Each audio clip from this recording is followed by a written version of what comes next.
प्रिय भाई और बहनों, प्रभु यीशु मसीह में आप सभी को जय मसीह की। और मैं रुपेश भारद्वाज आज सफर मिनिस्ट्री के इस प्रोग्राम में मैं आज आपका स्वागत करता हूं। आज फिर हम परमेश्वर के वचनों की अद्भुत बातों को और रहस्य को सीखने और समझने का प्रयास करेंगे। आज मेरे साथ आप सबसे पहले एक वचन खोले, रोमियो 8:28। और मैं आपसे हमेशा कहता हूं कि जब भी आप बाइबल स्टडी में आए तो सबसे पहले अगर आप घर पे हो, जो कि आप अभी हैं, तो आप बाइबल हमेशा अपने पास रखें, जिससे हम आपको बाइबल के वचनों को पढ़ने में आसानी होगा और समझने में भी आसानी होगा।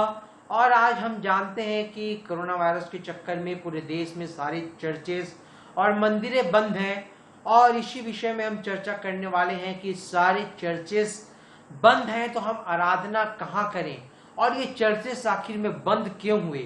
तो इन सारे विषयों में आज हम अध्ययन करेंगे। तो सबसे पहले जो मैंने कहा वचन पवित्र शास्त्र में से रोमन्स चैप्टर 8 वर्स 28 हम पढ़ेंगे। हम जानते हैं कि जो लोग परमेश्वर से प्रेम रखते हैं, हाँ, जो लोग परमेश्वर से प्रेम रखते हैं, हम जो क्रिश्चियंस हैं, जो प्रभु यीशु मसीह पे विश्वासी हैं, जो उसके पुत्र हैं, हम सब प्रभु यीशु मसीह से प्रेम रखते हैं। आगे, उनके लिए सब बातें मिलकर भलाई ही को उत्पन्न करती हाँ, तो है। उनके लिए सब बातें मिलकर भलाई को उत्पन्न करती है।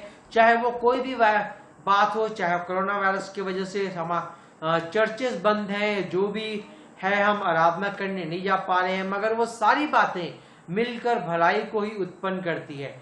क्योंकि मेरे दोस्तों, हर चीज जो परमेश्वर के वचनों में जो भी लिखा है वह हर चीज पूरा होता है। जिस प्रकार से हम मत्ती 5 अध्याय उसका 18 पद में पढ़ते हैं, पढ़िएगा।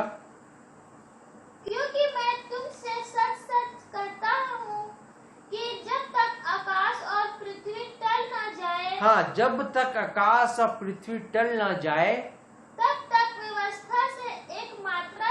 व्यवस्था से एक मात्रा न एक बिंदु बिना पूरा हुए नहीं टलेगा। बिना पूरा हुए नहीं टलेगा। तो मेरे दोस्तों, ये कोई भी बात जो मैं आज आपको बताने वाला हूं, उसके पूरा हुए बिना कोई भी बात नहीं। ये परमेश्वर वो हर चीज को पूरा करता है जो वचनों पे लिखा हुआ है। तो आज मेरे साथ जो हमारे मेन विषय है उसके ओर हम आगे बढ़ते हैं। सबसे पहले मेरे साथ खोले यूहन्ना 4 अध्याय।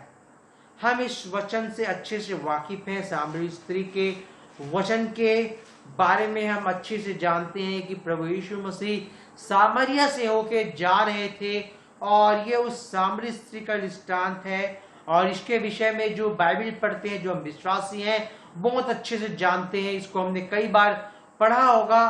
तो इसी में कुछ रहस्य है जो परमेश्वर ने प्रकट किया, उसी को हम सीखने का प्रयास करेंगे आज। और जिसका अब 4 पद हम पढ़ेंगे कि वो आखिर में सामरिया से होके जा क्यों रहा था, उस स्त्री से उसको क्यों बात करनी थी। लिए पढ़ेगा 4 अध्याय का 4 पद सबसे पहले पढ़ेगा। और उसको सामरिया से होकर जाना अवश्य था, इसलिए उसको सामरिया से होकर जाना अवश्य था। वो पहले से उसको पता था, क्योंकि हम सब जानते हैं कि प्रभु यीशु मसीह जो हमारा भूतकाल, वर्तमान काल और भविष्य काल सब चीज जानते हैं, उसी प्रकार से उनको पहले से ये चीज पता था। परमेश्वर कोई भी चीज काम करते हैं तो अपने एक योजना के तहत करते हैं, बिना योजना के वो कोई काम नहीं करते। तो ये उनकी योजना थी कि उनको सामरिया से होकर जाना था प्रभु यीशु मसीह को। तो आगे हम जब पढ़ते हैं इसके विषय में, हम 6 पद पढ़ेंगे। और याकूब का कुआं भी वही था। हाँ, अतः यीशु मार्ग का थका हुआ उस कुएं पर यूं ही बैठ गया। यह बात 6 घंटे के लगभग हुई। हाँ, तो वहां से यीशु मसीह, हाँ, मैं उससे पहले एक बात बताना चाहूंगा आपको कि जो प्रभु यीशु मसीह थे वो वहां पे बैठे प्यासे, मगर उनके जो चेले थे वो उस समय भोजन मोल लेने के लिए गांव पे गए थे। तो एक यहाँ पे एक सवाल आता है कि वहां पे टोटल 12 चेले और प्रभु यीशु मसीह को मिला के टोटल 13 लोग थे। 13 लोगों का खाना लेने के लिए 12 लोगों को जाने की आवश्यकता क्यों थी? 3-4 लोग भी जाके ला सकते थे, मगर वहां 13 लोग आखिर में क्यों गए? तो और प्रभु यीशु मसीह ने उनको रोका क्यों नहीं? तो मेरे दोस्तों, ये भी सब एक सवाल है जिसको जवाब आपको ढूंढना है। आप पढ़िए अच्छे से और पूछिए परमेश्वर से कि इन सवालों का जवाब क्या है। तो यहाँ पे हम देख रहे थे कि छठे घंटे के आसपास प्रभु यीशु मसीह उस कुएं में बैठ गए। तो बाइबल के अनुसार छठा घंटा क्या है, तीसरा पहर क्या है, ये छठवां पहर क्या है, ये सब आपको जानने की आवश्यकता है। तो इसको हम अगले वीडियो में देखेंगे। आप हमारा अगला वीडियो देखिएगा जिसमें मैं आपको समझाऊंगा कि छठे घंटे का आखिर में मतलब क्या है। तो यहाँ पे छठे घंटे के आसपास प्रभु यीशु मसीह वहां पे बैठ गए और उसके बाद वो दोपहर का समय था और दोपहर के समय में ज्यादातर लोग कुएं पे पानी भरने नहीं आते, मगर उस समय कुआं खाली रहता है। उसी वक्त ये सामरी स्त्री वहां पे आई, क्योंकि उसका जो चाल चलन था वो सही नहीं था। उसी वक्त ये सामरी स्त्री वहां पे आई और सामरी स्त्री वहां पे आई तो प्रभु यीशु मसीह ने उससे कहा कि मुझे पानी पिला। तो पानी पिला कहने के बाद उसने कहा कि जो उस समय जो सामरी जो लोग थे उससे यहूदियों जाति भेद था और जो सामरी और यहूदी के बीच में जाति भेद होता था, इस वजह से वो आपस में छुआछूत रखते थे, आपस में पानी और बातचीत नहीं करते थे। मगर फिर भी वहाँ प्रभु यीशु मसीह यहूदी होने के बाद भी उससे पानी मांग रहे थे। तो उसने फिर कहा कि उसके बाद उस प्रभु यीशु मसीह ने उससे कहा कि जो मेरे पास जीवन का जल है और उसे पीने के बाद कोई प्यासा नहीं हो पाता। तो उस स्त्री ने कहा कि ऐसा पानी मेरे को भी दे ताकि मेरे को कुआं में पानी भरने ना आना पड़े। उसके बाद प्रभु यीशु मसीह ने कहा कि तू अपने पति को बुला ला। तो मेरे दोस्तों, यहाँ पे उस सामरी स्त्री से प्रभु यीशु मसीह ने पति को बुला ला। अक्सर हम देखते हैं कि चर्चेस में यहाँ जहाँ प्रार्थना सभा होता है या हम भारत में मंदिरों पे देखते हैं, और मैंने जगह जगह प्रार्थना सभा में कई जगहों पे गया, पंजाब, साउथ इंडिया पे, नॉर्थ इंडिया पे, मिडिल इंडिया पे, मैंने सारे जगह घूमे हैं और मैंने ये देखा है कि हर जगह स्त्रियों की संख्या ज्यादा रहती है और पुरुष की संख्या कम रहती है। उस यहाँ पे यीशु मसीह ने उस सामरी स्त्री से कहा कि तू अपने पति को बुला ला। तो प्रभु यीशु मसीह जो जब जीवन का जल, जो जीवन की बातें हैं, जब वो एक पति आता है, जैसे जो शादीशुदा है तो एक पति आता है तो उसका फर्ज बनता है कि वो अपनी पत्नी को लाए।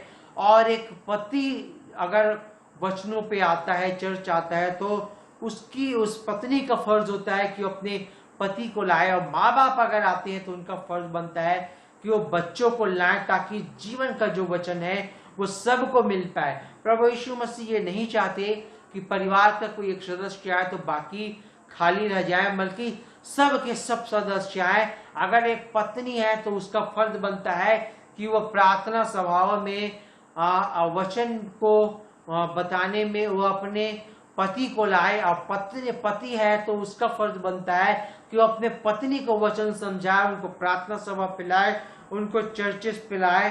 तो यहाँ पे वही है कि वो कहता है कि अपने पति को बुला, तो वो कहती है कि मैं बिना पत्नी की हूँ। उसके बाद प्रभु यीशु मसीह कहते कि तू ठीक कहती है, तू 5 कर चुकी है और अब भी जो तेरे साथ है वो तेरा पति नहीं है। तो मेरे दोस्तों, उसके बाद उस स्त्री को लगता है, जब हम इसका 19 पद पढ़ते हैं, तो 19 पद पढ़िएगा। स्त्री ने उससे कहा, हे प्रभु, मुझे लगता है कि तू भविष्यवक्ता है। हाँ, तो यहाँ पे प्रभु उस स्त्री को लगता है कि वो भविष्यवक्ता है। तब इससे पहले वो बात कर रही थी पानी का, कुआं गहरा है, रस्सी कहाँ है, जल निकालने का तेरे पास कहाँ है। मगर जब उसने ये बात पूछा, उसके बाद उसको लगा कि तू भविष्यवक्ता है, तो उस स्त्री से सामरिया में उस स्त्री के लिए ही आना प्रभु यीशु मसीह की योजना थी, उसको बताना कि उसके मन में एक सवाल था, जिस सवाल का जवाब देने के लिए वहां से प्रभु यीशु मसीह गुजर रहे थे। वह सवाल कुछ इस प्रकार से था, 20 पद। हमारे बाप दादों ने इसी पहाड़ पर आराधना की। हाँ, हमारे बाप दादाओं ने इसी पहाड़ पर आराधना की। और तुम कहते हो कि वह जगह जहाँ आराधना करनी चाहिए यरूशलेम में है। हाँ, तो ये उस स्त्री का सवाल था कि हमारे बाप दादाओं ने पहाड़ में की और तुम कहते हो कि यरूशलेम में करो। यरूशलेम अर्थात मंदिर पे करो। आज के मॉडर्न जमाने पे हम बोले तो चर्चेस पे आज पास्टर्स कहते हैं कि आप चर्चेस पे आओ, यहाँ आराधना होनी चाहिए। तो मगर आज के डेट पे चर्चेस बंद हैं। उस स्त्री का भी यही सवाल था कि हम आराधना कहाँ करें। आज भी मसीहों का, जो विश्वासियों का सवाल है कि चर्चेस जब बंद हो गई है कोरोना की वजह से, तो हम आराधना कहाँ करें, कहाँ जाएं आराधना के लिए। तो मेरे दोस्तों, उसका जवाब प्रभु यीशु मसीह ने दिया और वह 21 पद से जवाब देना शुरू हुआ। हम पढ़ेंगे इसका 22 पद से पढ़ेंगे। तुम जिसे नहीं जानते उसकी आराधना करते हो। हाँ, और हम जिसे जानते हैं उसकी आराधना करते हैं। हाँ, क्योंकि उद्धार यहूदियों में है। हाँ, परंतु वह समय आता है, हाँ, वरन अब भी है, हाँ, जिसमें सच्चे भक्त पिता की आराधना आत्मा और सच्चाई से करेंगे। हाँ, 23 को दोबारा पढ़ेगा। परंतु वह समय आता परंतु है, वह समय आता है वरन अब भी है, और अब भी है, जिसमें सच्चे भक्त पिता जिसमें की आराधना सच्चे भक्त पिता की आराधना आत्मा और सच्चाई से करेंगे। आत्मा। और यहाँ पे जब हम इसका इंग्लिश ट्रांसलेशन देखते हैं तो इन स्पिरिट लिखा है, और जब हिंदी में उसको कन्वर्ट करेंगे तो आत्मा और सच्चाई में करेंगे। ठीक है, 24 पे पढ़िएगा। परमेश्वर आत्मा है, परमेश्वर आत्मा है और अवश्य है कि उसकी आराधना करने वाले आत्मा और सच्चाई से आराधना करें। हाँ भैया, उसके आराधना करने वाले आत्मा और सच्चाई में आराधना करें। यहाँ भी जब इंग्लिश ट्रांसलेशन देखेंगे तो इन स्पिरिट, तो कहने का अर्थ है आत्मा और सच्चाई में करेंगे, आत्मा में करेंगे। तो मेरे दोस्तों, आराधना करने के लिए आपको किसमें मतलब कहने का मेरा अर्थ है कि आपको आराधना और प्रार्थना करने के लिए किसी चर्चेस में जाने की आवश्यकता नहीं, आपको अपने आत्मा से करना है। जिस प्रकार हम पढ़ सकते हैं इफिसियों 5 अध्याय और 19 पद हम पढ़ेंगे। यहाँ पे पौलुस ने कुछ बातों को बताया है जो बहुत अच्छा है, जो पौल ने हमको सिखाया है। इफिसियों 5 अध्याय उसका 19 पद। और आपस में भजन और स्तुति गान और आत्मिक गीत गाया करो। आपस में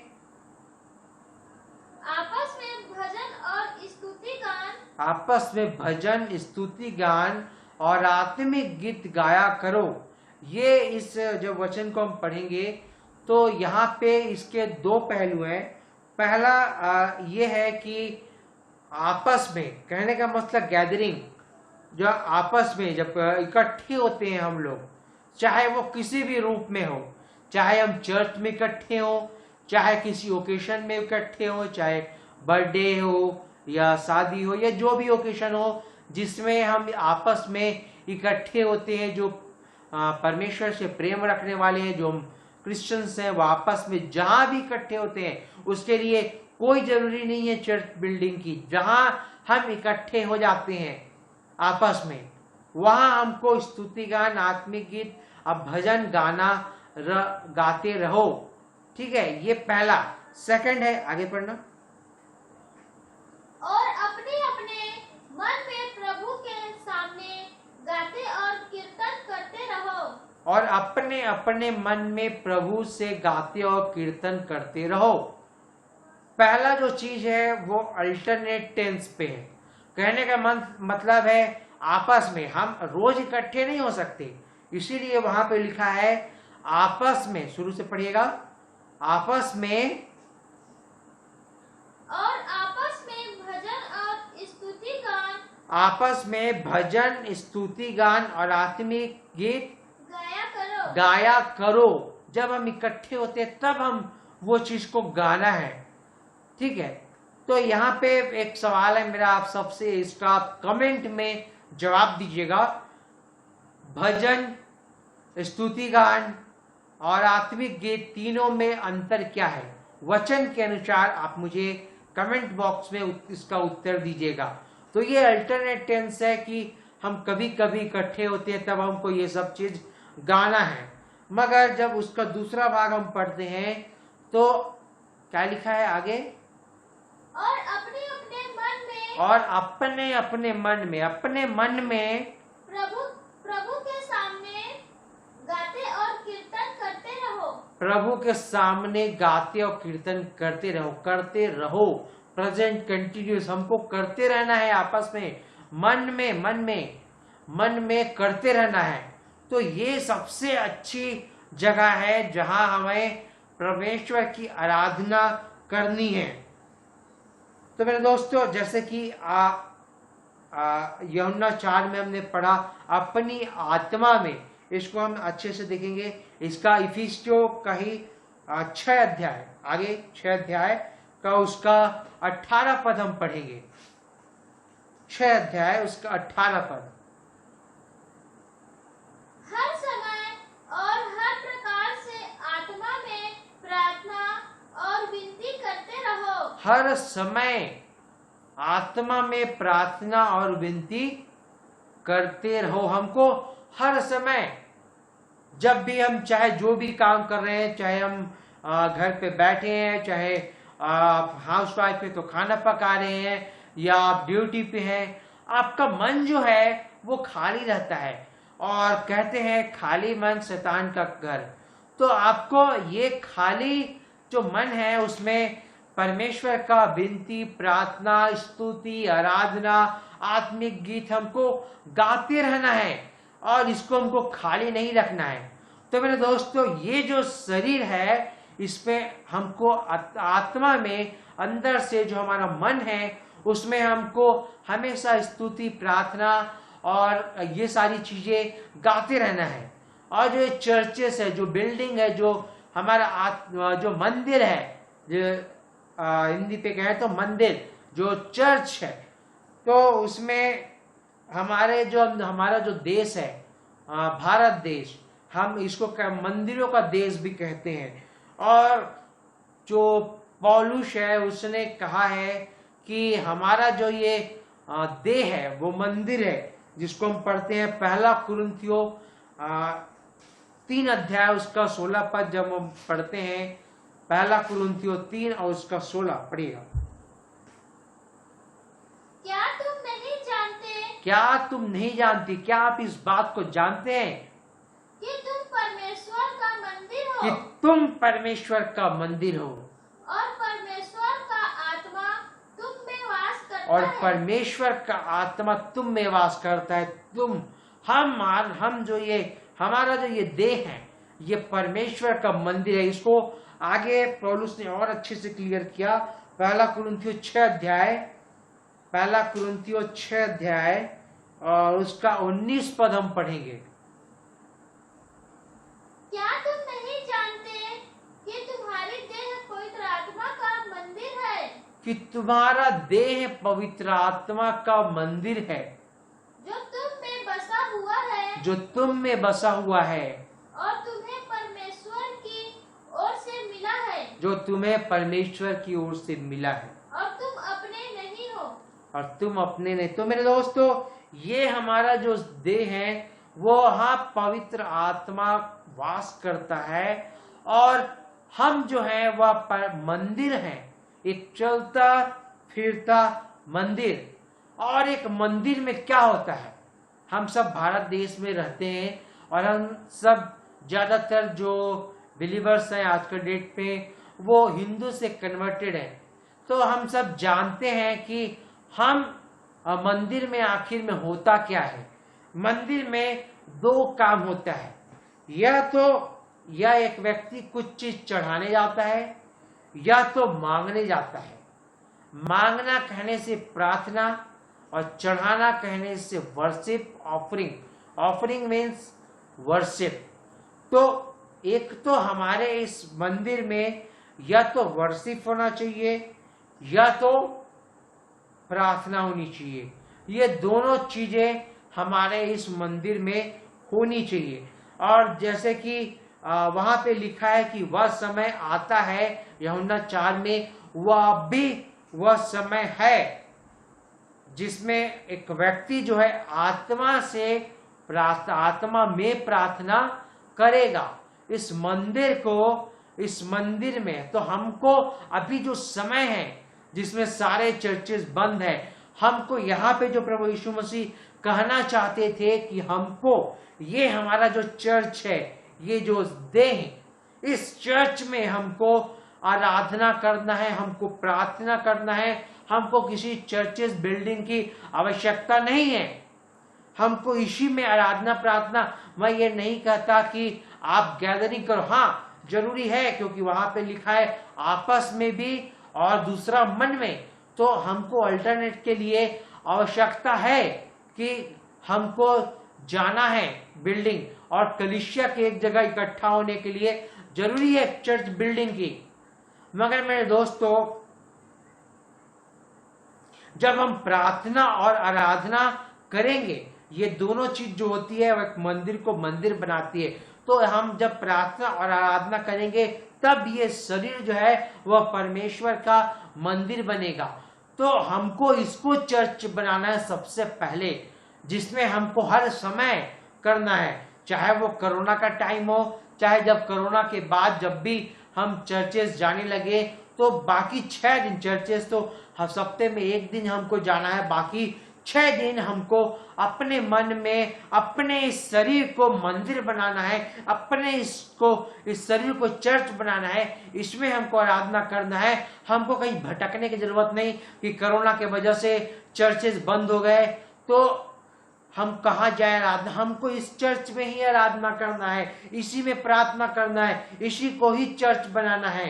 तो मेरे दोस्तों, एक चर्चेस में दो चीज होती है, प्रार्थना और वर्शिप। तो ये दो चीज जहां होती है हमको यहाँ करना है और इसी को हमको चर्च बनाना है। हम जरूरी नहीं है कि हम चर्चेस जाए तभी आराधना हो, इसी को चर्च बना के आप आराधना करिए। और चर्च बिल्डिंग, मैं उससे खिलाफ नहीं हूं कि चर्च बिल्डिंग्स नहीं बनाना चाहिए, बनाइए चर्च बिल्डिंग्स, मगर और चर्च बिल्डिंग्स में आप जाइए, मगर वहां तो आप एक दिन जाएंगे और 3 घंटे के लिए जाएंगे, मगर उसके बाद हमको हर समय परमेश्वर की आराधना करना अपने मन में, चाहे हम जहां भी हो, किचन में हो, बाथरूम में हो या ड्यूटी पे हो, जहां भी हो, हमको परमेश्वर की आराधना इस देह को चर्च बना के हमेशा करनी है।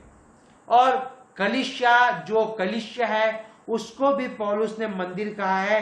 अगर हम इफिसियों 2 अध्याय उसका 19 से 22 तक पढ़ेंगे, आप उसको पढ़ लीजिएगा अपने बाइबल्स पे अपने घर में। और अगर आपको समझ ना आए तो आप कमेंट्स में मेरे को पूछिएगा, इफिसियों 2 अध्याय 19 से लेके 22 पद तक, कि कलीसिया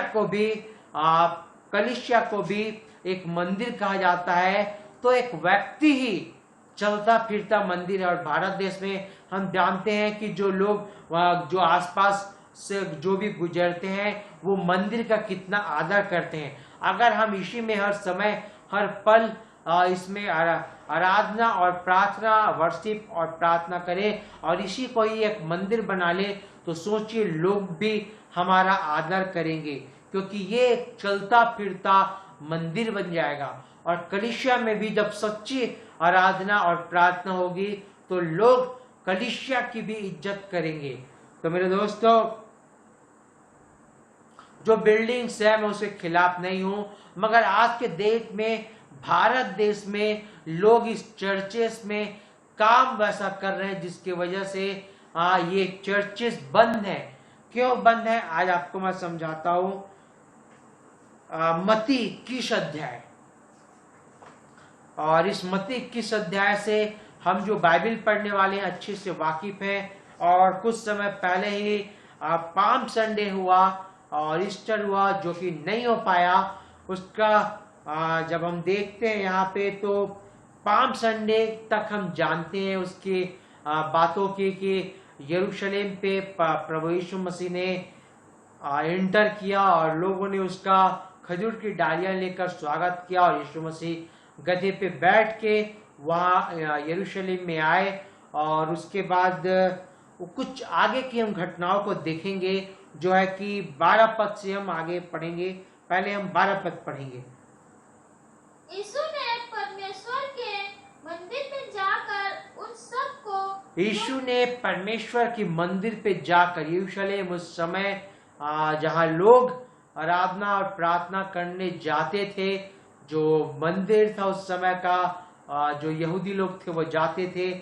आज इस आत्मिक दृष्टि में यहूदी कहने से क्रिश्चियंस, और जो प्रार्थना करने जाते थे जहां वो है चर्चेस, ठीक है। और मैंने दो चेहरा बताया, एक तो चर्च वो है और एक चर्च हमारा ये है। अच्छे से इस बात को आप गौर करिएगा, पढ़िएगा। यीशु ने परमेश्वर के मंदिर में जाकर उन सबको जो मंदिर में लेन देन कर रहे थे निकाल दिया। पहला, जो लेन देन कर रहे थे उन्हें निकाल दिया। दूसरा, और सर्राफों के कीड़े और कबूतर बेचने वालों को चौकियां उलट दी, उनकी चौकियां उलट दी। तो मेरे दोस्तों, यहाँ पे दो चीज है। पहला, लेन देन करने वाले। लेन देन आज चर्चेस में, मैंने नॉर्थ इंडिया और साउथ इंडिया के अलग अलग चर्चेस पे गया हूँ। और मैंने जालंधर गया, चंडीगढ़ गया, और ये सारे जगह चर्च बिल्डिंग्स के नाम पे, और साउथ पूरे इंडिया पे यही हो रहा है, चर्च बिल्डिंग्स के नाम पे। और खासकर ये नॉर्थ इंडिया पे, ये पंजाब एरिया पे लोग चर्चेस बिल्डिंग के नाम पे बहुत बड़े बड़े रकम लोगों से ले रहे हैं, लेन देन कर रहे हैं, बिजनेस बना के रखे हैं। वहां उनकी पुस्तकें बिक रही है उनके नाम, और बैंक्स बेच रहे हैं, और दुनिया भर के तरह तरह के लेन देन कर रहे हैं चर्चेस पे। और उनकी चर्च बिल्डिंग्स तो है नहीं अभी, और तो चर्च बिल्डिंग्स के नाम पे कलीसिया से आप लोग, मेरे को कोई प्रॉब्लम नहीं है, मगर वो लोग जो इंडिया के जगह जगह से जाए रहते हैं, वो लोगों से वो लोग पैसे ले रहे हैं चर्च बिल्डिंग्स के नाम पे।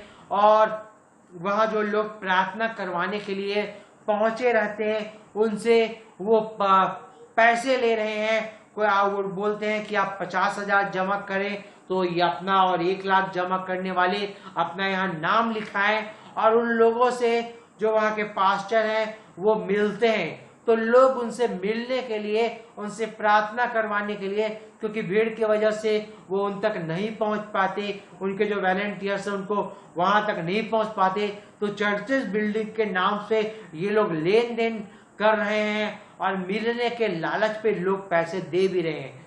तो एक तो ये पहला है जो लेन देन कर रहे हैं। दूसरा, कबूतर बेचने वाले। आप जानते हैं कि यीशु मसीह के ऊपर जो कबूतर है वो पवित्र आत्मा का प्रतीक है। तो आज पूरे इंडिया पे यही चल रहा है, पवित्र आत्मा के नाम पे लोग बिजनेस करना शुरू कर दिए हैं। और यहाँ पे वो जो लोग वो भीड़ करके जो गए रहते हैं, उन भीड़ पे पवित्र आत्मा के नाम से वो लोग अपना नाम जोड़ रहे हैं। तो मेरे दोस्तों, ये दो चीज है जो मैंने देखा है पूरे भारत देश में। होली गोस्ट फायर, पवित्र आत्मा फायर, होली स्पिरिट फायर, पूरे इंडिया पे यही चल रहा है। और ये सब चीज आज चर्चेस पे चल रहे हैं और इसके नाम पे लोग बिजनेस कर रहे हैं। तो मेरे दोस्तों, एक तो वो है जो चर्चेस है, और वो जो लोग कर रहे हैं मैं उनको बताना चाहूंगा कि आपने एक तो उस चर्चेस को आप डाकुओं का खो बना लिया है। और जब हम आगे पढ़ते हैं 13 पद पढ़िएगा। और उसने कहा, और यीशु ने कहा, आप ध्यान से सुन ले, जो ऐसा कर रहे हैं, लिखा है मेरा घर प्रार्थना का घर है। ये एक तो घर, ये जो घर है, जो परमेश्वर का घर है, उसे आप लोगों ने बिजनेस का स्थान बना लिया। पवित्र आत्मा के नाम पे आप बिजनेस कर रहे हैं। आप चर्च बिल्डिंग्स के नाम पे लेन देन कर रहे हैं, तो आपने इसे डाकुओं का खोप बना लिया है। तो मेरे दोस्तों, आप ऐसा ना करें।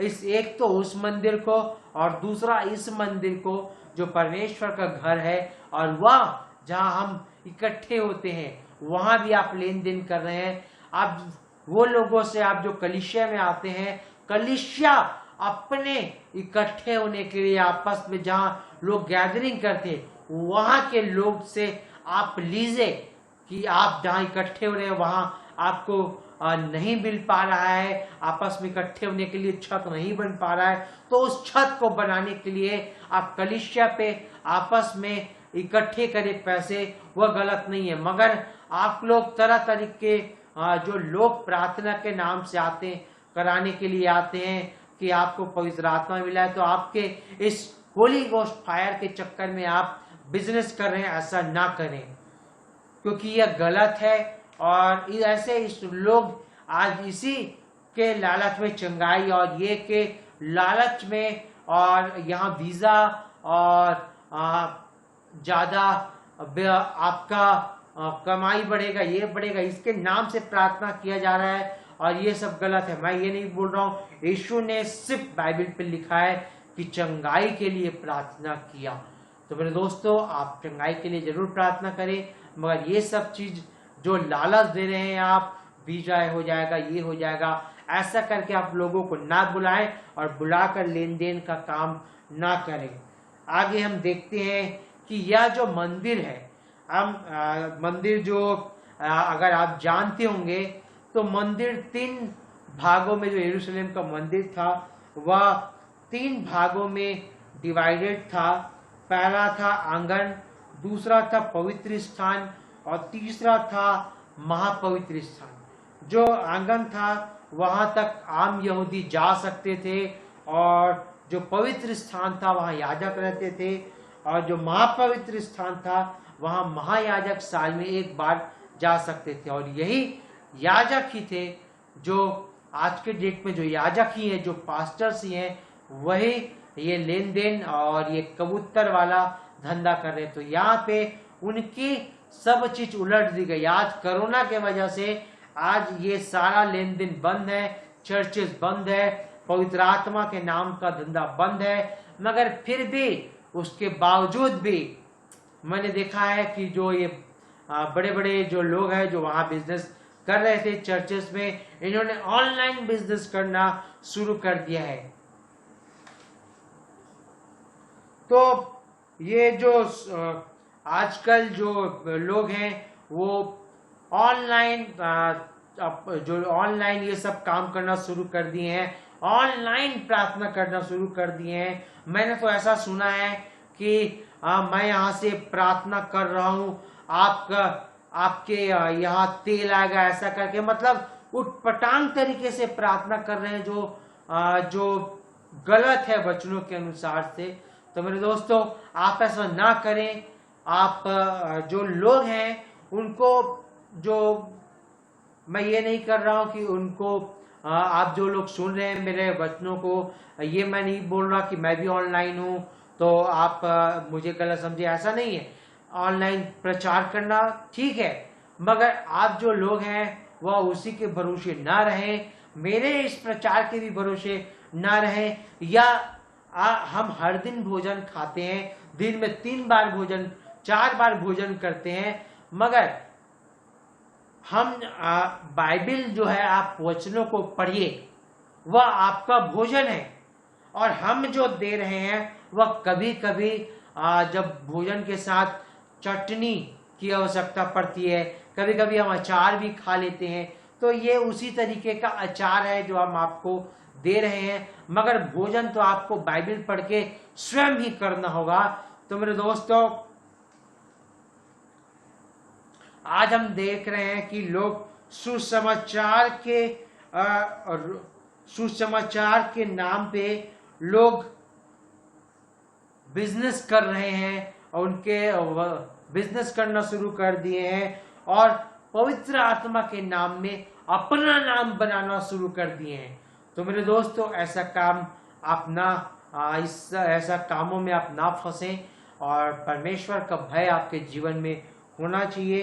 तो चौकिया उलट दी और ये सारी चीजें और कोड़े लगाए उन लोगों को, तो आज इन लोगों का यही हाल हो चुका है। चर्चेस बंद हो चुके हैं, बिजनेस बंद हो चुका है, पवित्र आत्मा के नाम पे का जो अपना नाम पे जो काम कर रहे थे वो सारी चीजें बंद हो चुकी है इस कोरोना की वजह से।